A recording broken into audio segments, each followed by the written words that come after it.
Mulai. Assalamualaikum warahmatullahi wabarakatuh. Waalaikumsalam warahmatullahi wabarakatuh. Selamat pagi semuanya. Pagi. Kami dari kelompok 2 materi tentang ketahanan nasional akan menjelaskan presentasi hari ini dengan dilanjutkan presentasi pertama Citra Hasibuan, presentasi kedua Al-Jidana, dan notulernya adalah Samuel Simanjuntak. Saya serahkan kepada presentasi pertama yaitu Citra Hasibuan. Persilakan. Pengertian ketahanan nasional. Apa yang dimaksud dengan ketahanan nasional? Nah, ketahanan nasional terdiri dari dua kata. Ketahanan asal tahan menurut Kamus Bahasa Besar Bahasa Indonesia artinya bersama.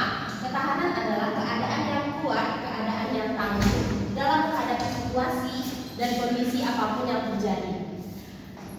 Dan menurut Kamus Besar Bahasa Indonesia adalah bersifat kebangsaan yang mengenal atau berasal dari bangsa sendiri meliputi suatu bangsa. Nasional artinya menggambarkan bangsa yang mendiami suatu wilayah negara tertentu. Jadi ketahanan nasional adalah ketangguhan, kekuatan, kegigihan, tidak kenal menyerah dan dapat menguasai diri yang dimiliki suatu bangsa dalam menjalankan kehidupan berbangsa dan bernegara. Ciri-ciri dan asas ketahanan nasional. Yang pertama adalah ada mandiri. Ketahanan nasional berlandaskan kepercayaan akan kemampuan dan kekuatan sendiri yang mengandung prinsip tidak mudah menyerah, ulet, dan tangguh, memiliki daya saing yang tinggi, mampu menentukan sasaran serta kebijaksanaan dan strategi pencapaiannya, bersandar pada integritas dan kepribadian bangsa, bantuan dari luar negeri yang bersifat pelengkap. Yang kedua ada dinamis. Kondisi ketahanan nasional tidak akan tetap, melainkan dapat meningkatkan ataupun menurunkan, fluktuatif tergantung pada situasi dan kondisi bangsa dan negara serta kondisi lingkungan strategisnya. Oleh karena itu, upaya meningkatkan ketahanan nasional harus senantiasa diorientasikan pada antisipasi masa depan sehingga dinamikanya mengarah ke pencapaian kondisi yang lebih baik. Yang ketiga ada beribawa. Ketahanan nasional yang dikembangkan sesuai dengan landasan dan asas-asasnya akan memancarkan pewujudan kewibawaan nasional yang merupakan gambaran atau refleksi kemampuan dan kekuatan nasional Indonesia yang mengandung unsur keuletan dan ketangguhan. Yang keempat, mengutamakan konsultasi dan kerjasama. Konsep ketahanan nasional Indonesia tidak mengutamakan sikap konfrontatif dan antagonistis, tetapi lebih pada sikap konsultasi dan kerjasama serta saling menghargai. Konsepnya dilanjutkan ke bawah. Baik, terima kasih. Selanjutnya kita akan masuk ke pembahasan konsep dasar ketahanan nasional. Pembangunan nasional yang relevan dengan cita-cita dan tujuan nasional dapat ditempuh dengan metode ASTAGA. Maksud saya ASTAGTRA, yaitu gabungan antara Trigatra dan Pancaktra. Trigatra sendiri berasal dari aspek alamiah yang terdiri dari 3 gatra, yaitu yang pertama ada posisi dan lokasi geografi negara, dan kedua keadaan dan kekayaan alam, dan ketiga keadaan dan kemampuan penduduk. Aspek alamiah ini lazim juga disekat dengan akronim Sikaya Mampu, sedangkan aspek sosial kemasyarakatan disebut Pancagatra, terdiri dari 5 gatra, yaitu yang pertama ada ideologi, yang kedua ada politik, yang ketiga ada ekonomi, yang keempat sosial budaya, dan yang terakhir pertahanan keamanan. Konsepsi ketahanan nasional sendiri merupakan suatu ajaran yang diyakini kebenarannya oleh seluruh bangsa Indonesia, serta merupakan cara terbaik yang perlu diimplementasikan dalam kehidupan nasional yang ingin diwujudkan. Wawasan Nusantara dan ketahanan nasional merupakan landasan konseptual yang didasari oleh Pancasila dan UUD 1945 sebagai landasan ideal dan konstitusional. Selanjutnya, fungsi ketahanan nasional. Fungsi ini sendiri berdasarkan tuntutan penggunaannya sebagai doktrin dasar nasional atau sebagai metode pembinaan kehidupan nasional dan sebagai pola dasar pembangunan nasional, yang antara lain: A. Konsep ketahanan nasional dalam fungsi sebagai doktrin dasar nasional. perlu dipahami untuk memimpin tetap terjadinya pola pikir, sikap pola tindak dan pola kerja dalam menyatukan langkah bangsa, baik yang bersifat interregional atau wilayah dan juga intersektoral maupun multidisiplin. Yang kedua, ada konsepsi ketahanan nasional dalam fungsi sebagai pola dasar pembangunan. Pada hakikatnya merupakan arah dan pedoman dalam pelaksanaan pembangunan nasional di segala bidang secara terpadu dan dilakukan sesuai rencana program.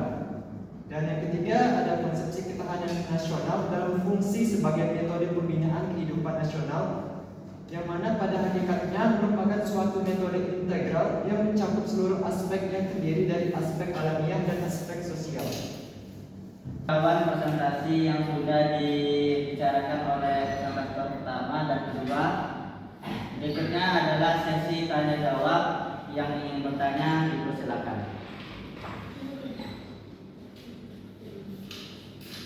Oke, untuk pertanyaan pertama yaitu Feli, silakan. Oke, terima kasih pada moderator yang sudah memilih saya untuk bertanya. Menurut kelompok 2, bagaimana sih tentang perkembangan terbaru ketahanan nasional ini? Sekian dari pertanyaan saya. Terima kasih untuk Feli pertanyaannya. Selanjutnya pertanyaan kedua dipersilakan Atira. Assalamualaikum warahmatullahi wabarakatuh. Terima kasih kepada fasilitator yang telah moderator yang telah memberikan saya bertanya. Saya bertanya kepada kelompok, sejauh mana stabilitas politik dalam negeri ini yang mempengaruhi kemampuan negara untuk menghadapi ancaman dari luar atas kelompok. Ya, terima kasih. Terima kasih untuk pertanyaan keduanya Mbak Tira, dan selanjutnya adalah pertanyaan terakhir yang ketiga. Dipersilakan Stenia. Perkenalkan, nama saya Stenia Medlin dari kelompok 1. Pertanyaan saya adalah, bagaimana cara meningkatkan kerjasama antara pemerintah, masyarakat, dan organisasi dalam meningkatkan ketahanan nasional? Jelaskan secara singkat dan berguna. Terima kasih. Terima kasih untuk pertanyaan ketiganya. Untuk selanjutnya beri kami untuk menjawab pertanyaan-pertanyaannya. Baiklah, saatnya sesi menjawab pertanyaan yang telah dilantangkan. Pertanyaan pertama yaitu, bagaimana menurut kelompok 2 tentang perkembangan terbaru ketahanan nasional yang telah diberikan oleh Julius Feli? Yang akan dijawab oleh Al-Jinana. Dipersilakan Al-Jinana. Terima kasih. Jadi menurut Lembaga Ketahanan Nasional, pada akhir 2023, indeks ketahanan nasional Indonesia berada pada skor 2,89 yang dikategorikan cukup tangguh. Pencapaian ini merupakan hasil agregasi dari 8 aspek, yaitu yang pertama ada geografi, demografi, dan yang ketiga ada sumber kekayaan alam, yang keempat ideologi, politik, ekonomi, dan yang kelima dan yang ketujuh ada sosial budaya, dan yang terakhir ada pertahanan dan keamanan. Dari aspek-aspek ini, sosial budaya memiliki skor terendah, yang mana perlunya peningkatan pada sosial budaya. Sekian jawaban saya. Saya kembalikan kepada moderator. Baiklah, untuk Feli bagaimana tentang jawabannya? Saya sangat puas dengan jawaban yang sudah dipaparkan, tapi jika ada teman-teman yang ingin menambahkan atau menambahkan, dipersilahkan.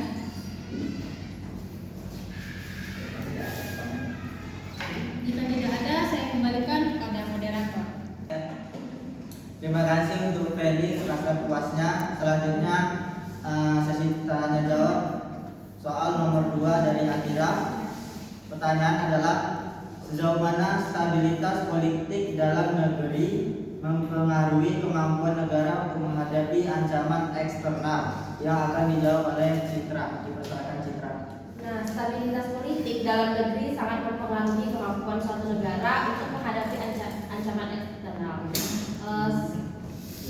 Beberapa poin yang menjelaskan sejauh pengaruhnya itu, satu adalah konsolidasi kekuatan dan sumber daya. Stabilitas politik kemungkinan pemerintah untuk mengkonsolidasikan kekuatan dan sumber daya secara efektif. Dengan adanya stabilitas, pemerintahan dapat mengalokasikan sumber daya baik manusia maupun material untuk memperkuat sektor pertahanan dan keamanan tanpa harus terganggu oleh konflik internal. Yang kedua, ada kemampuan untuk membuat dan melaksanakan kebijakan.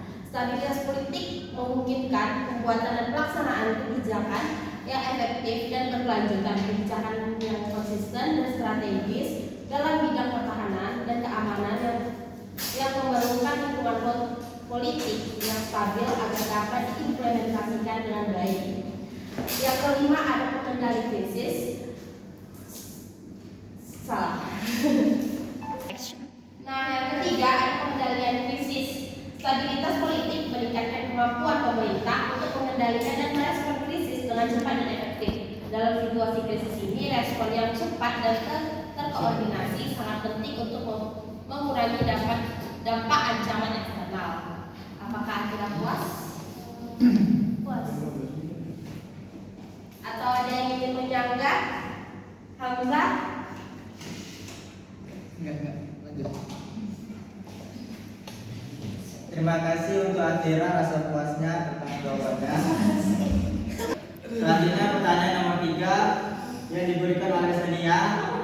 Pertanyaannya adalah bagaimana cara meningkatkan kerjasama antara pemerintah, masyarakat, dan organisasi dalam meningkatkan ketahanan nasional? Yang akan dijawab oleh Citra. Persilakan Citra.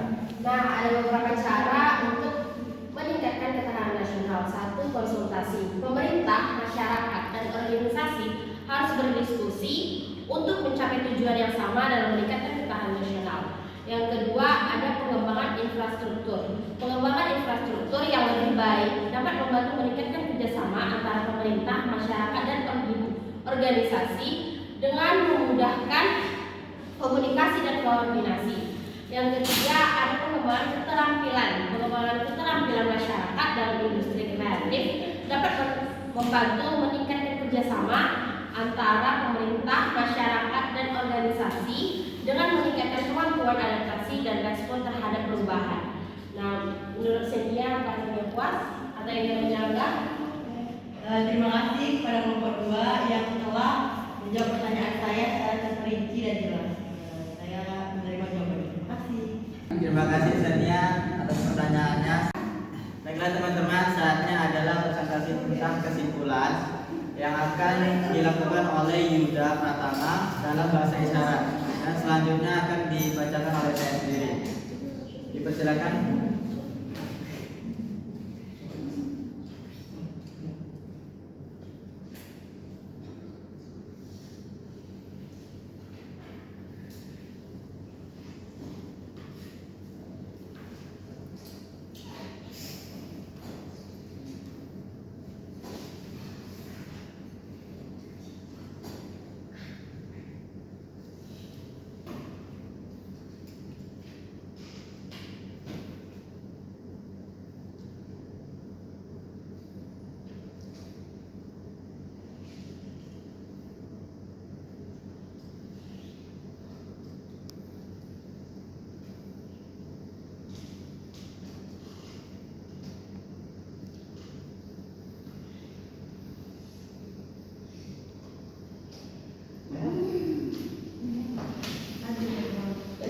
Terima kasih Yuda yang telah membacakan kesimpulan. Selanjutnya akan dilanjutkan oleh saya yang telah dibacakan Yuda. Segi kehidupan bangsa yang biasanya kita namakan aspek sosial kehidupan meliputi ideologi, politik, ekonomi, sosial, dan budaya makan. Juga meliputi aspek alam yaitu geografi, penduduk, dan kekayaan alam. Di lingkungan lembaga ketahanan nasional seluruh segi kehidupan bangsa dinamakan Astra-Gatra. Terdiri dari Panca-Gatra sosial dan Tri-Gatra alam. Seluruhnya itu harus selalu diusahakan untuk memberikan peranannya dalam perwujudan kesejahteraan dan keamanan.